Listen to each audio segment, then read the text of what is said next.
Vous allez passer l'oral du bac, je vous félicite, hein, c'est bien parti. Vous allez avoir le bac, vous allez vous accrocher et vous allez foncer, ça marchera. Alors comment ça se passe? Vous arrivez, tenue correcte, hein, sans plus, bon, vous êtes bien, sage, propre sur vous, le professeur vous attend et vous propose des sujets. En général, vous en choisissez de 2 à 4, des sujets très courts, hein. C'est souvent 2 sujets.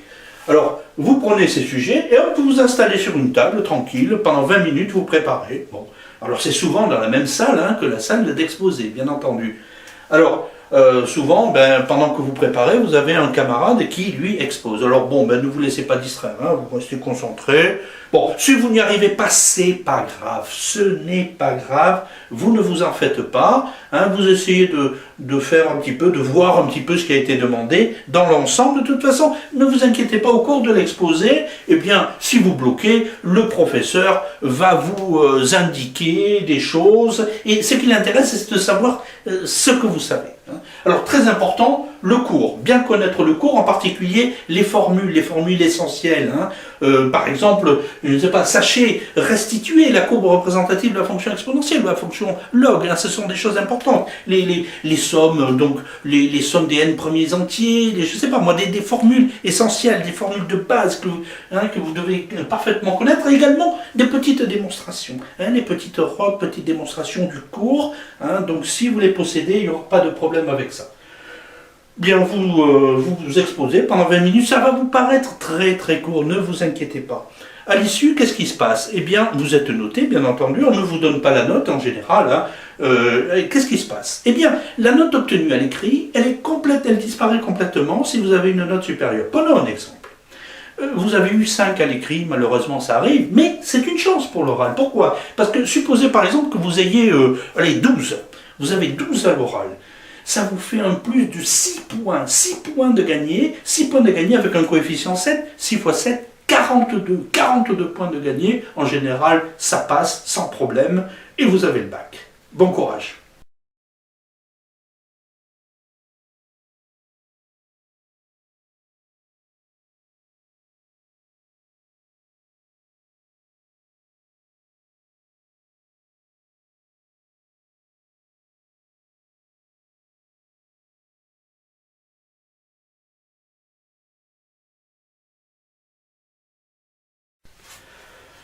Étudions la fonction définie sur R par ceci. Eh bien, tout simplement, classiquement, on sait que cette fonction, comme somme de fonctions dérivables, est dérivable.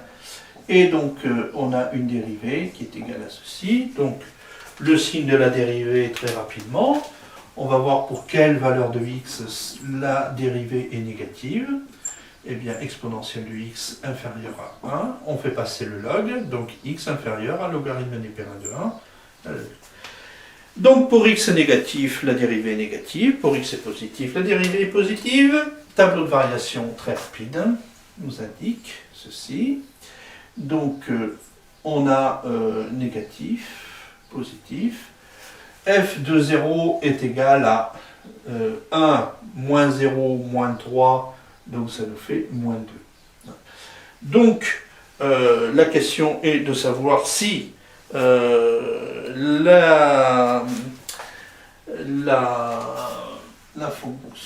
l'équation f de x égale à 0 admet une solution unique sur l'intervalle 0 plus l'infini. Alors vous voyez que intuitivement, lorsqu'on fait, si je rajoute ici la limite, lorsque x tend vers plus l'infini de f de x, alors vous voyez que ceci c'est la limite lorsque x tend vers plus l'infini de exponentielle de x moins 3. Ah! Ceci tend vers plus l'infini, ça tend vers moins l'infini. Plus l'infini, moins l'infini, tac! Formule déterminée. Ah! Malheur. Alors, on a envie de dire, oui, mais d'après les croissances comparées, l'exponentielle de x est plus fort que x, donc boum, ça va tendre vers plus l'infini. Ouais, bon, d'accord. Mais bon, en terminale, on nous dit, une croissance comparée, il faut bien appliquer la règle. Hein. Alors, tout simplement, dans ce cas-là, vous voyez qu'il suffit tout simplement de mettre, par exemple, x en facteur. Vous voyez que ceci, hein, c'est la limite lorsque x tend vers plus l'infini bah, de x multiplié par quoi? Bah, par exponentielle de x sur x. On sait que ceci va tendre vers l'infini. Moins 1, on s'en fiche. Moins 3 sur x qui tend vers 0. Bon, alors, vous voyez que d'après les croissances comparées, alors là on peut le dire, hein, d'après les croissances comparées, ceci tend vers plus l'infini. Ceci tend vers moins 1, donc ceci tend vers plus l'infini. Hein. Et ceci tend vers plus l'infini. Donc vous voyez que, effectivement, la limite, lorsque x tend vers plus l'infini, de f de x est égale à plus l'infini. Donc, on a ici plus l'infini, et là c'est parti. La fonction f est continue, strictement croissante, sur l'intervalle 0 plus l'infini. Avec f de 0 égale à moins 2 inférieur à 0, et limite, lorsque x tend vers plus l'infini, de f de x égale à plus l'infini, a fortiori supérieur à 0. D'après le théorème de bijection, l'équation f de x égale à 0 admet une solution unique sur l'intervalle 0 plus l'infini. Hein? Donc, n'oubliez pas, hein, la fonction f est continue.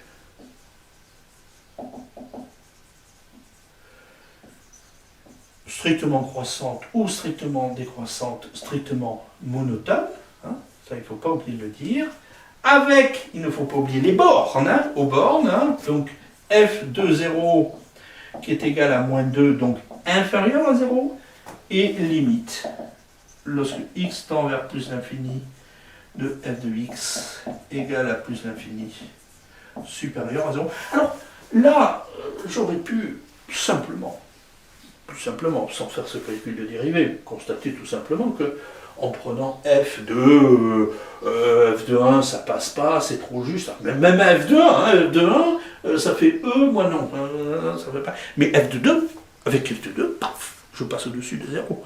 Bon, c'est comme ça. Donc j'aurais pu dire que même entre 0 et 2, j'avais une solution unique. Mais enfin, j'aurais pu. Donc, d'après le théorème de bijection, eh bien, l'équation f de x égale à 0, elle met une solution unique sur 0 plus l'infini.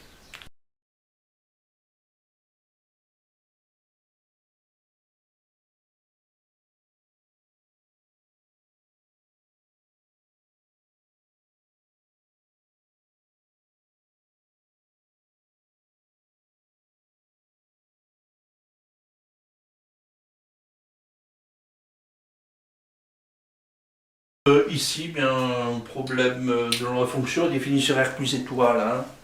Donc, elle est aussi dérivable sur R plus étoile avec f' de x égale, donc ça nous fait 1 sur x plus 1. Hein. Là, si je regarde bien, c'était 1 plus x sur x, qui est strictement positif. Hein.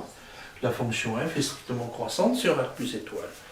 Donc, très rapidement, x donc en 0 pas défini, la fonction f strictement croissante, plus l'infini. Alors, qu'est-ce qui se passe aux bornes? Eh bien, la limite, lorsque x tend vers 0, hein, limite lorsque x tend vers 0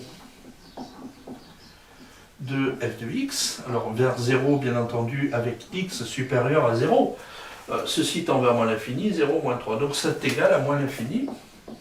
Moins l'infini. La limite, lorsque x tend vers plus l'infini de f de x, ben, plus l'infini, moins 3, on s'en fiche de moins 3, donc plus l'infini. Donc, que dire de la fonction f sur R plus étoile? La fonction f est continue. Elle est continue. Elle est strictement croissante. Sur 0 plus l'infini, donc le 0 exclu bien sûr, avec aux bornes, eh bien, la limite, lorsque x tend vers 0 égale à moins l'infini et ceci inférieur à 0, et la limite, lorsque x tend vers plus l'infini de f de x est égal à plus l'infini supérieur à 0. D'après le théorème de bijection, l'équation f de x égale à 0 admet une solution unique sur 0 plus l'infini. Vous voyez, intuitivement, bien entendu, hein, on traverse de manière unique l'axe des abscisses. La courbe représentative de la fonction f traverse l'axe des abscisses en un point unique.